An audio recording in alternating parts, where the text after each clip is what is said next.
introducing the basic fleet assignment model of airlines without hesitation, repetition, or deviation starting now. The basic fleet assignment model, or FAM, is a crucial tool used by airlines to determine the most efficient and cost-effective way to assign different aircraft types to their flight schedules. Airlines often operate various types of aircraft within their fleet, ranging from large, long-range planes to smaller, short-range ones. This diversity allows airlines to optimize for market conditions, route attributes, and operational expenses. The model addresses several fundamental decisions such as matching aircraft with demand levels and determining the optimal fleet for various city pairs. At the core of FAM is the assumption of a fixed flight schedule where airlines already have a list of flights with known origins, destinations, and departure times that need to be assigned to specific aircraft types. This process begins by factoring in the number of passengers and cargo expected on each flight, which is crucial for determining the revenue potential for the route.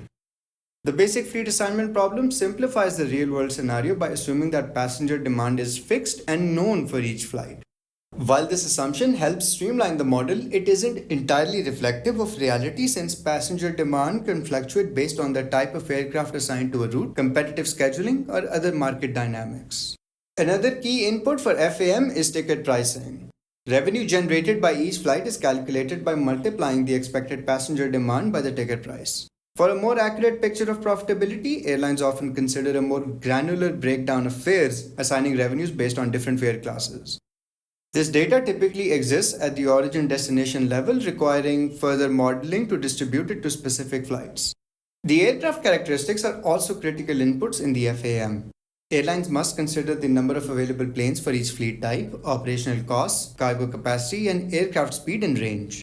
Operational constraints like runway length and airport infrastructure must also be taken into account as different aircraft have varying requirements for takeoff, landing, and maintenance.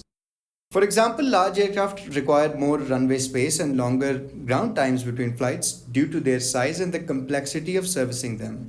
In practice, the fleet assignment model not only seeks to maximize revenue but also minimize costs associated with flying the aircraft. Airlines must take into account factors such as fuel burn rates, maintenance needs, and crew costs for each fleet type. The goal is to allocate the fleet in a way that optimally serves the demand on each route while keeping operational expenses under control.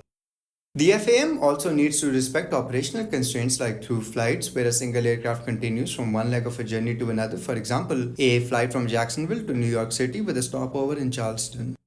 Constraints like this require the same aircraft type to be assigned to connecting legs of a flight to ensure continuity. In summary, the basic fleet assignment model is an intricate and vital part of airline operations. It integrates demand forecasts, pricing data, fleet capabilities, and operational constraints to optimize fleet deployment, ensuring airlines can serve passengers efficiently while maximizing profitability and minimizing costs. Although the basic version of this model simplifies certain aspects, it provides a foundational understanding of how airlines manage their fleets and schedules. If you liked this video, don't forget to hit the like button, leave your thoughts in the comments, and subscribe for more aviation content.